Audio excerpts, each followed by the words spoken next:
السلام عليكم ورحمة الله وبركاته. ازيكم عاملين ايه؟ يا رب تكونوا بألف خير. اللهم صل وسلم وبارك على سيدنا محمد. النهاردة عملنا حاجة حلوة سهلة وبسيطة. من كوباية ونص من الدقيق عملنا الطبق الجميل اللي انتوا شايفينه ده. عايزة اقول لكم الطبق ده بقى لما اتبقى منه وبات لتاني يوم كان حكاية. بجد عملنا رموش الست بطريقة جديدة، مكوناتها سهلة بسيطة مش مكلفة خالص. عملناها كمان بحشوة. أول مرة حد يعمل رموش الست محشية، بجد طعمها في قمة الروعة. مش قادرة اوصف لكم الجمال بتاعها، بجد كانت حلوة وتستاهل التجربة. بس لو وصلتي معايا لحد هنا ما تنسينيش في لايك واشتراك وتفعيل الجرس عشان يوصلك مني كل جديد بأمر الله. المكونات بتاعتي هقولها لكم واحدة واحدة. انا معايا هنا نص كوباية من السمنة على الزبدة. تمام، لو عندك ميزان يبقى 125 جرام. تنفع بسمنة بس، لكن ما ينفعش زبدة لوحدها، لازم يا خليط ما بين الاتنين يا إما سمنة بس. الحلويات بتحب السمنة مش الزبدة. معايا 65 جرام من السكر البودر. تمام، هنخفقهم كده الاتنين مع بعض لحد ما يدوبوا ولونهم يفتح معانا. الحلويات ما ينفعش فيها زيت. بصوا بالمضرب اليدوي عادي، مفيش اي مشكلة، مش محتاجين لا مضرب كهرباء ولا عجان ولا اي حاجة خالص.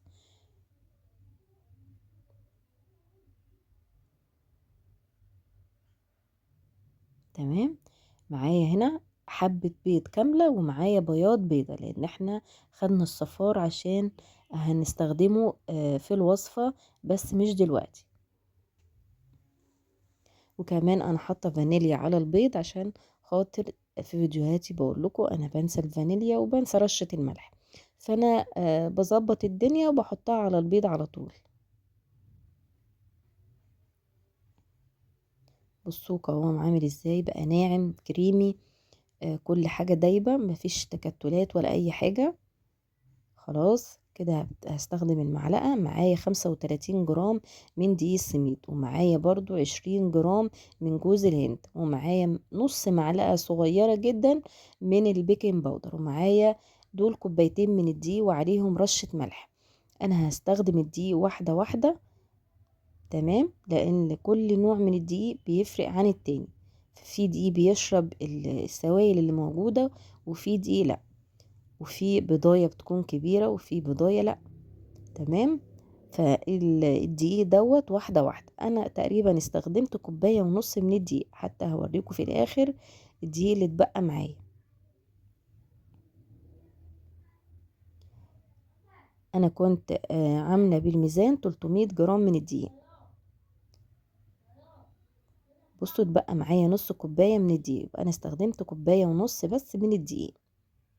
عايزه اقول لكم مفيش ميزان. دي السميد 3 معالق هرميين من المعلقه الاكل الكبيره، 3 معالق. جوز الهند برضو 3 معالق برضو كبار. تمام، معالق كبيره اللي بنعاير بيها دي السميد، واللي بنعاير بيها جوز الهند. تمام، دي الحشوه بتاعتي. اي مكسرات عندك، انا معايا هنا جوز هند وسوداني مجروش، وحط عليهم شربات من بتاع رموش الست. الشربات بتاع رموش الست زي الشربات بتاع البسبوسة بنعمله.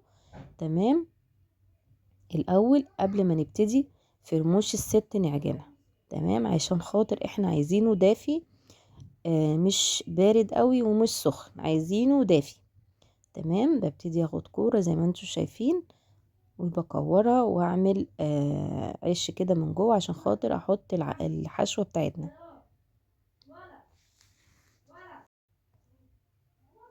ولازم نقفل عليها كويس عشان خاطر ما تخرجش بره.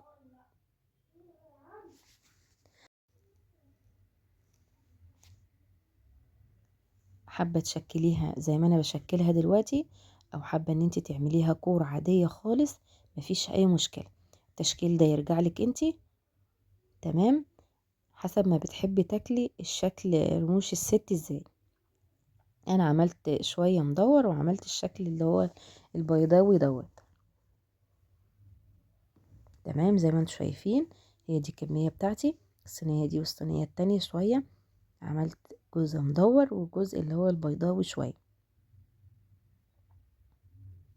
تمام، عايزه اقول لكم ان الصينيه مدهونه زبده. حاجة كده بسيطة، او سمنة، مفيش ممكن معلقة زيت، اي حاجة ندهن بيها الصينية.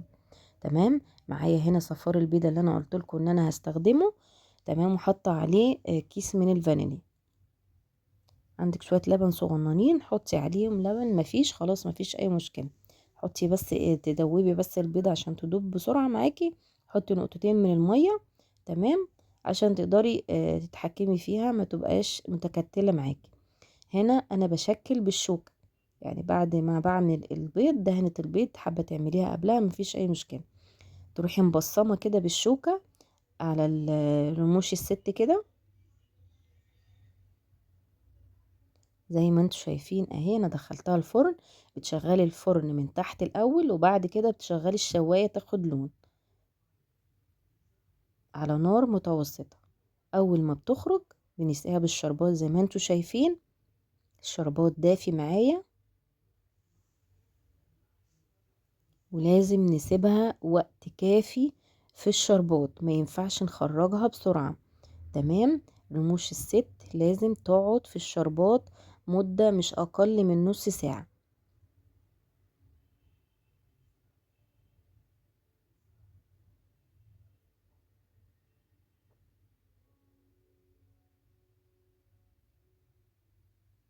زي ما انتم شايفين انا بعمل ايه، بحاول اسقي كل رموش الست من الشربات. تمام. دلوقتي انا هبتدي اقلبها.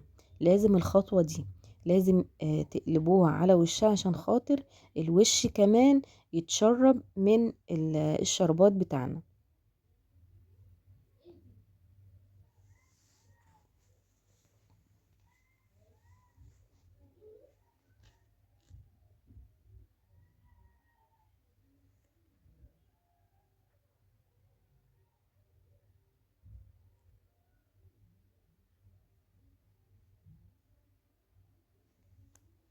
تمام. هنا بقى بعد ما بردت واتشربت بالشربات كويس، ابتديت اقدمها في الطبق، وحطيت برضو عليها رشة من المكسرات اللي بقت معايا.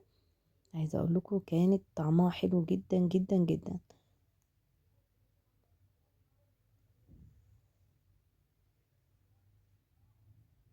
حلوة سهلة خفيفة سريعة، مش بتاخد وقت معانا. عايزة اقطع لكم بقى واحدة وتشوفوها من جوه.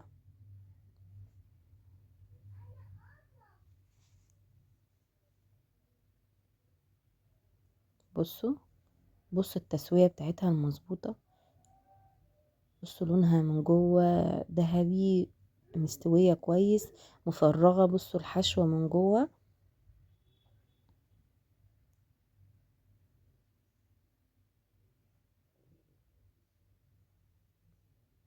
دايبة. عايزة اقول لكم كمان دهانة كانت دافية. تاني يوم بقى اللي اتبقى اكلناه برضو. عايزة اقول لكم طعمها كانت خرافة لما باتت تاني يوم. بجد طعمها بيبقى حلو قوي.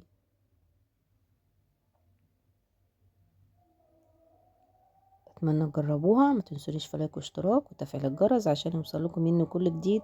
والسلام عليكم ورحمة الله وبركاته.